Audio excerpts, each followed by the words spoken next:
rest, recovery, relaxation time. Characteristics that contribute to a successful business. And I never really knew just how important it was. I thought it was just balls to the wall. Well, what happens is that burnout comes. Then you can't do anything.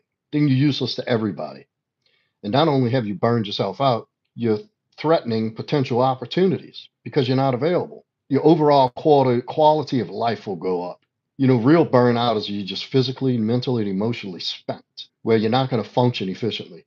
You might still be able to go and show up, but you're going to be confused, you're going to be tired, you're going to be aggravated, frustrated. Nothing's going to make sense. You can't think clearly.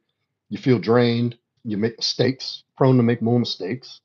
Rather than commit that day to milking that day for everything you can, every ounce of productivity you can to produce a positive result, to make some progress. Then in that day, also schedule some time to just shut down, unplug, turn off, and just rest. I like to start with a meditation. What's been my go-to is at the end of a workday, phone goes off. No calls in, no calls out. Hot Epsom salt bath, and just sit and and let and that's the time I take to reflect on the day and kind of take an inventory of what did I do today? What did I do good? What could I have done better? Where do I have to, where's some edges I have to smooth over? And that's just one small example. But then within that time that you take every day, every so often, however you do it is every quarter, every 3 months, every 6 months, schedule some time to be out of your environment, out of your way, out of everybody's way where you're unreachable and inaccessible to anyone except yourself. And if you're with somebody, her. And that's it. And be present in that moment. Let the other stuff go. It'll be there waiting for you when you get back. I promise you. And not only is it going to be there waiting, you're going to be better than when you left because you took that time for yourself. Even the hardest working, most ambitious men on this planet do that. They take vacations, they take downtime. It's necessary. And I'm telling you this because I didn't think that. I didn't believe that. I didn't believe a go getter on a grind. It, no, you go, go, go.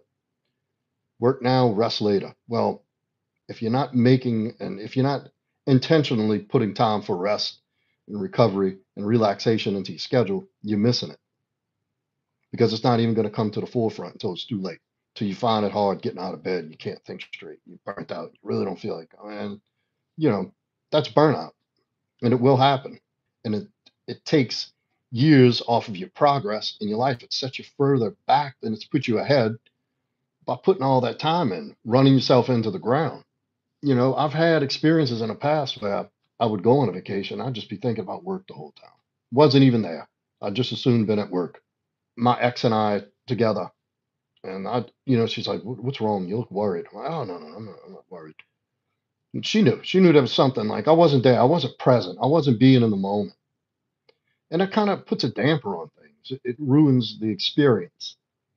Why am I going to take the time to go give myself an opportunity to be with a person that I love or care about or I'm with at the time, give them my full attention, and then I leave everything behind physically, but mentally, I'm bringing it with me on vacation, checking my phone, answering clients, worried about the completion date of something, or is this going to be lined up by the time I get, all these unnecessary things.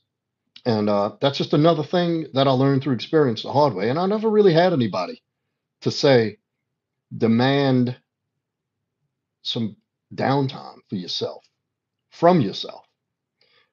Growing up, like if I wanted to do something fun, I was chastised, I was criticized. Like, what are you doing? It's not time for that yet. You got a lot of work to do.